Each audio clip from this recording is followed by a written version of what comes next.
बिस्मिल्लाहिर्रहमानिर्रहीम। अस्सलाम वालेकुम।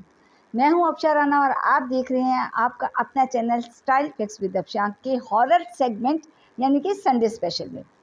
आज की जो स्टोरी है वो एक बार फिर मुझे इंडिया से ही मौसूल हुई है। इंडिया में मेरे बहुत से सब्सक्राइबर भी हैं और बहुत सी ऑडियंस इंडिया में मुझे देखती है, तो ये स्टोरी भी मुझे इंडिया से मौसूल हुई है।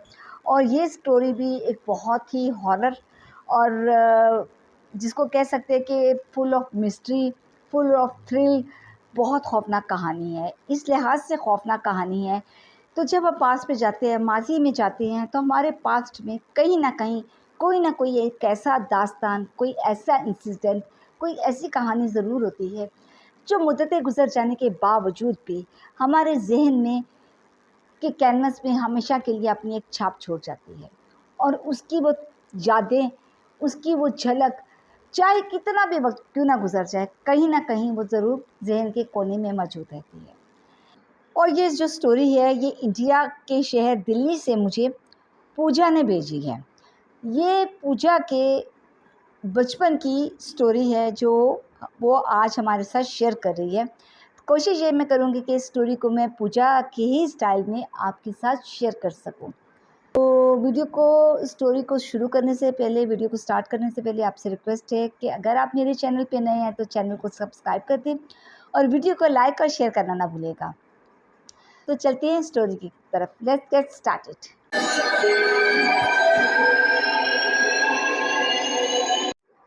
ये स्टोरी मेरे बचपन की है, जब मैं स्कूल में पढ़ा करती थी। उस वक्त मैं कोई 6th क्लास में होंगी। 5th या 6th क्लास की बात है, छोटी थी मैं काफ़ी ज़्यादा। बचपन में आपको पता है स्कूल्स में ट्रिप्स भी जाते हैं, तो हमारा एक स्कूल का ट्रिप जो था वो नैनीताल की तरफ हमारा प्रोग्राम बना, नैनीताल जाने का। हमारे स्कूल की बस थी, बस में हमारे क्लास के बच्चे थे, मैं थी, मेरी एक सहेली थी नेहा और उसका छोटा भाई भी उसके साथ आ गया था। मैं, नेहा और उसका भाई राहुल, हम तीनों जो हैं क्योंकि नेहा मेरी फ्रेंड थी और राहुल उसका भाई था और वो उससे छोटा था, वो अपनी बहन के साथ आ गया, तो हम लोग जो है फ्रंट सीट को छोड़ के सेकंड सीट पे हम लोग बैठे हुए थे। फ्रंट सीट पे हमारी टीचर्स बैठी हुई थी। तो जब हमारी बस स्कूल की थोड़ा सा आगे गई है और हम नैनीताल के के अंदर एंटर हुए हैं, तो जब हम थोड़ा सा आगे की तरफ गए हैं तो रास्ते में क्योंकि रात का टाइम हो गया था, तो देखा कि एक औरत बस के सामने अचानक आ गई थी और उसकी गोद में उसने एक बच्चा उठाया हुआ था। उसने ड्राइवर को हाथ के इशारे से रुकने के लिए कहा। ड्राइवर ने बस को रोक दिया। ड्राइवर ने जैसे ही बस को रोका, जो हमारी टीचर थी उसने पूछा कि तुम कौन हो, तुम क्या काम है। तो उसने कहा कि मेरा बच्चा बहुत ज़्यादा बीमार है और रास्ते में एक हॉस्पिटल है, आप मुझे उस हॉस्पिटल पे उतार दीजिएगा। मेरे बच्चे की तबीयत सही नहीं है, मैं उसको वहाँ लेके जाना चाह रही हूँ, मुझे यहाँ पे कोई सवारी नहीं मिल रही और मैं जल्दी हॉस्पिटल पहुँचना चाहती हूँ, प्लीज़ मेरी मदद करें। टीचर ने जब ये बात सुनी तो उसने उसको बस में आने के लिए बुला लिया, बस के अंदर आने का इशारा किया। वो औरत अपना बेटे को गोद में उठा के बस के अंदर आ गई और आगे एक ड्राइवर के साथ वाली सीट खाली थी, तो वो उस पर बैठ गई। जहाँ से अब मैं और मेरी फ्रेंड नेहा और उसका भाई राहुल, हम बिल्कुल उससे ऑपोजिट साइड पे बैठे हुए थे और हमें वो औरत बहुत क्लियरली नज़र आ रही थी। ड्राइवर ने गाड़ी स्टार्ट कर दी, बस चलना शुरू हो गई। अभी बस थोड़ी ही दूर गई थी कि नेहा एकदम से घबरा गई और उसने जब उस बच्चे को देखा, तो उस औरत ने जैसे ही अपने बच्चे के को, क्योंकि उसने कपड़े में छुपाया हुआ था, उसने उसके चेहरे से कपड़ा हटाया, तो उसने देखा कि उस औरत के बच्चे की जगह पे वहाँ पे एक स्ट्रक्चर पड़ा हुआ है, एक ढांचा पड़ा हुआ है। वो नेहा उसको देख के एकदम से घबरा गई और उसके मुंह से बात नहीं निकल गई। उसने मुझे ये बात कही कि पूजा देखो, उस औरत की गोद में जो बच्चा है वो ज़िंदा नहीं है। नेहा की इस बात को सुन के मैं भी परेशान हो गई और इसी परेशानी में टीचर ने हमें देख लिया और टीचर ने पूछा तुम लोग क्यों परेशान हो। नेहा ने टीचर को बताया कि टीचर, वो जो बच्चा है उसकी गोद में, वो बच्चा नहीं है, वो तो एक कंकाल है, वो तो एक ढांचा है। टीचर इसकी बात सुन के बहुत हैरान हुई और उसने उस औरत को जाके कहा कि आपके बेटे की तबीयत कैसी है। उस औरत ने अपने बेटे के चेहरे से कपड़ा हटाया तो वो एक बहुत ही खूबसूरत और प्यारा सा बच्चा था। वहाँ कोई भी ढांचा नहीं पड़ा हुआ था। नेहा ये देख के बहुत हैरान हुई। टीचर ने नेहा को डांट के कहा, नेहा जाओ अपनी सीट पे बैठो। और यूँ नेहा जाके अपनी सीट पे बैठ गई। नेहा ने मुझे कहा, नहीं पूजा, मैं सच कह रही हूँ, मैंने खुद देखा है। वो बच्चा नहीं था, वो एक ढांचा था। मैंने अपनी आंखों से देखा है, मेरा यकीन करो। मैंने भी नेहा की बात पे यकीन नहीं किया और कहा, नेहा चुप करके बैठो और म्यूज़िक एंजॉय करो, हम यहाँ पे ट्रिप पे आए। लेकिन नेहा मुसलसल परेशान रही। वो इस बात को मानने को तैयार नहीं थी। वो यही कह रही थी कि जो उसने देखा है वो सच है, ये बच्चा वो नहीं है। लेकिन हमने नेहा की इस बात को इग्नोर किया। अभी हम थोड़ा से ही हमारी बस आगे चली होगी कि उस औरत ने कहा, बस बस मुझे आप यहीं पे उतार दें। ड्राइवर ने गाड़ी रोक दी और वो औरत बस से उतरकर नीचे चली गई। वो अभी थोड़ी ही दूर भी नहीं गई होगी। बस जैसे ही ड्राइवर ने बस को स्टार्ट किया तो नेहा ने खिड़की से बाहर उस औरत की तरफ देखा तो नेहा की एकदम से चीख निकल गई। मैंने नेहा से पूछा, नेहा क्या हुआ? कहती है कि उस औरत ने चलते चलते अपनी गर्दन घुमा के मुझे देखा है, जबकि उसने अपना धड़ नहीं घुमाया, उसने सिर्फ अपनी गर्दन को घुमाया है और उस तरह से उसने मुझे देखा है और एक हल्की सी उसके चेहरे पे एक शैतानी मुस्कुराहट थी। मैंने नेहा को कहा, मैंने उस औरत की तरफ देखा, वो औरत चुपचाप चल रही थी और गोद में बच्चा उठा के जा रही थी। मैंने नेहा को कहा, नेहा तुम्हारा दिमाग ख़राब हो गया है, चुपचाप गाड़ी में बैठो। अब वो उतर गई ना, अब तुम क्यों परेशान हो रही हो? और हमारी बस आगे की तरफ चल पड़ी। अभी हमारी बस थोड़ी ही आगे गई थी तो हमारी बस का एक टायर पंचर हो गया। बस ख़राब हो गई, बस रुक गई। सामने हमने देखा, रात भी हो रही थी, सामने देखा तो एक होटल के सामने हमारी गाड़ी जो है जाके वहाँ पे रुक गई। हम वहाँ पे उतरे क्योंकि अब मज़ीद आगे रास्ता भी ख़राब था, रात भी हो चुकी थी और बस भी ख़राब हो चुकी थी। तो हमारे टीचर साथ थे तो उन्होंने कहा कि रात हम इसी होटल में रुक जाते हैं, तो कल सुबह हम सुबह तब तक हमारी बस भी ठीक हो जाएगी।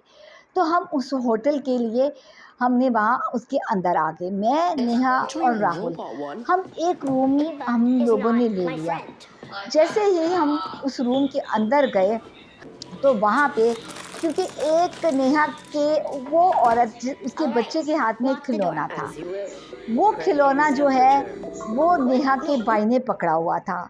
वो खिलौना उसके पास आ गया क्योंकि वो औरत वो खिलौना अपने बस में भूल गई और वो खिलौना नेहा के भाई ने ले लिया। वो खिलौना लेके हम उस रूम के अंदर आ गए। उस रूम में अब राहुल जो है वो उसके साथ खेलना शुरू हो गया। वो उस खिलौने के साथ खेल रहा था, जबकि मैं भी उसको बुला रही थी और नेहा भी उसको कह रही थी कि राहुल बस करो, अब आ जाओ, अब आके सोना है तुमने, उठो और छोड़ दो, आके सो जाओ। लेकिन राहुल किसी तौर पे भी उस खिलौने को छोड़ने को तैयार नहीं था।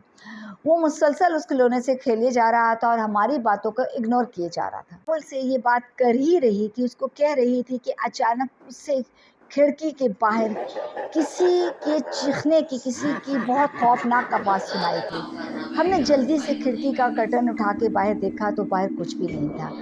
लेकिन फिर हमने ये सोच के इग्नोर किया कि हो सकता है कोई जानवर हो जो कि यहाँ उसके बोलने की आवाज़ हमें सुनाई दी है। हमने एक दफ़ा फिर नेहा ने अपने भाई को आवाज़ दी, राहुल चलो, बंद करो खेलना और इस खिलौने को छोड़ो और बिस्तर में आओ। लेकिन राहुल जो है वो खामोशी के साथ उस खिलौने को खेलता रहा और उसने नेहा की बात का कोई जवाब ना दिया। नेहा ने गुस्से में आके उसके हाथ से वो खिलौना छीना और उसको बाहर खिड़की से फेंक दिया और राहुल ने रोना शुरू कर दिया। इतना राहुल ने रोना शुरू कर दिया कि उसकी हालत काफ़ी बुरी हो गई। हमने ये सोचते हुए राहुल को पकड़ा, मैं, नेहा और राहुल, हम तीनों बाहर निकले कि चलो राहुल को बाहर लेके जाते, उसको कोई चीज़ लेके देते हैं। हम बाहर गए हैं, अभी हम थोड़ा ही आगे गए हैं तो हमने देखा कि वो खिलौना जो हमने बाहर फेंका था, वो नेहा ने बाहर फेंका था, वो काफ़ी आगे जाके एक दरख्त के नीचे पड़ा था। उसको देख के राहुल ने कहा कि देखो देखो देखो वो खिलौना मिल गया, देखो मिल गया, और जल्दी से जाके उसने वो खिलौना पकड़ लिया और वहीं बैठ गया। वो दरख्त के नीचे एक खड्डा बना हुआ था, उसमें जाके राहुल बैठ गया और खिलौने से खेलने लग गया। जैसे ही हम उसके राहुल के करीब गए तो देखते ही देखते राहुल उस खिलौने के साथ हमारी नज़रों से गायब हो गया। अब मैं और नेहा दोनों बहुत परेशान हुए, हम बहुत घबराए, हमने उसको बहुत आवाज़ें दी, हमने राहुल को ढूंढा, राहुल राहुल, मैं और नेहा मुसलसल राहुल को ढूंढ रहे थे, उसको आवाज़ें दे रहे थे। इतने में हमारे स्कूल की टीचर्स को भी पता चल गया और वो भी साथ आ गए। उन्होंने हमसे Hari-hari पूछा कि तुम लोग यहाँ पे tsunami, क्या kamu कर रहे kasih हो? panse. मैंने उनको Yalla, सारा वाक़या बताया कि इस तरह ये action, हमारे साथ वाक़या award. हुआ है। तो वो टीचर ने भी ढूँढना शुरू कर Menangkan. दिया। नेहा ढूँढते-ढूँढते जंगल में काफ़ी आगे निकल गई और मेरी नज़रों से गायब हो गई। मैं भी नेहा के पीछे गई। अब नेहा भी गायब थी और उसका भाई भी गायब था। मुसलसल मैं और टीचर्स हम सब लोग उसको ढूँढ रहे थे, तलाश कर रहे थे दोनों को।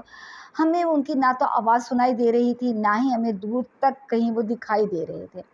काफ़ी आगे जाने के बाद मैंने देखा कि वहाँ दूर झाड़ियों के पास कुछ 2 लोग के गिरे हुए नज़र आए।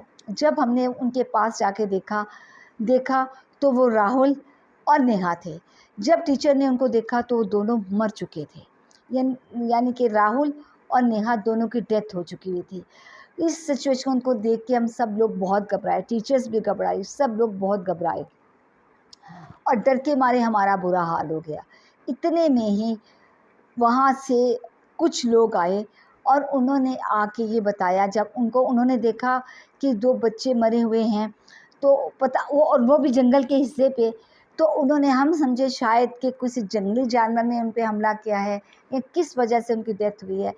तो जंगल की तरफ से कुछ आदमी आए और उन्होंने आके बताया कि यहाँ पे एक, आपने कहीं किसी औरत को नहीं देखा जिसकी गोद में एक बच्चा है?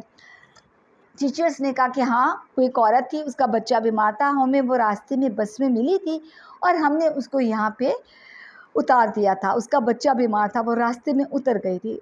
उन्होंने बताया कि वो औरत असल में मर चुकी है, वो और उसका बच्चा दोनों ही मर चुके हैं और यहाँ पे उसकी आत्मा भटकती है अपने बच्चे के साथ, और वो इसी तरह से जो कोई उसके हाथ लोगों का वो उनसे बदला लेती है। उसके पीछे स्टोरी क्या थी वो उस आदमी ने बताया कि असल में ये जिस जगह पे ये होटल बना हुआ है, इस जगह पे उस औरत का घर होता था। उसका घर इस जगह के करीब उसका घर भी था। तो जब वहाँ पे लोगों ने, जिसने ये होटल बनाया है, जब उसने ख़रीदा तो उसने उस औरत को कहा कि तुम ये जगह छोड़ दो। उस औरत ने वो जगह नहीं छोड़ी तो उन्होंने उसका वो घर भी तोड़ दिया और इस तरह वो माँ बेटा उसी पहाड़ी से नीचे गिर के उनकी डेथ हो गई, वो मर गए। और उस दिन के बाद से वो औरत जो है वो यहाँ पे भटकती है अपने बच्चे के साथ, अक्सर लोगों को दिखाई देती है। तो जिनको भी वो नज़र आती है उनमें से वो अक्सर लोगों की जान ले लेती है। जैसे ही टीचर्स ने, हमारे स्कूल के स्टाफ ने ये बात सुनी तो उन्होंने देर किए बगैर फ़ौरन उस जगह को छोड़ने का फ़ैसला किया। इतने अरसे में ड्राइवर ने गाड़ी का टायर भी चेंज कर लिया। इस तरह जल्दी-जल्दी हम सब लोग वापस अपने स्कूल की बस में बैठे और फिर हम अपने ट्रिप को बीच में ही छोड़ के वापस अपने स्कूल की तरफ पलट गए, क्योंकि इस इंसिडेंट के बाद आगे जाने का ना तो किसी का मन था और ना ही किसी में हिम्मत थी। और फिर नेहा और उसके भाई की मौत ने सबको बहुत ज़्यादा गमगीन कर दिया था। तो ये वो वाक़या है जो आज इतने साल गुज़र जाने के बाद में मैं नहीं भूल पाई और आज मैंने आपके चैनल के थ्रू अपनी ये स्टोरी आप लोगों के तक पहुंचाई है और आप लोगों के साथ शेयर की। तो जी व्यूअर्स, ये थी आज की वो स्टोरी जो मैंने आपके साथ शेयर की है, जो कि मुझे दिल्ली से पूजा ने भेजी थी, जो उसके चाइल्डहुड का वाक़या है और उन्हीं के साथ उसकी आँखों के सामने ये स्टोरी हुई है, ये इंसिडेंट उसके साथ हुआ है।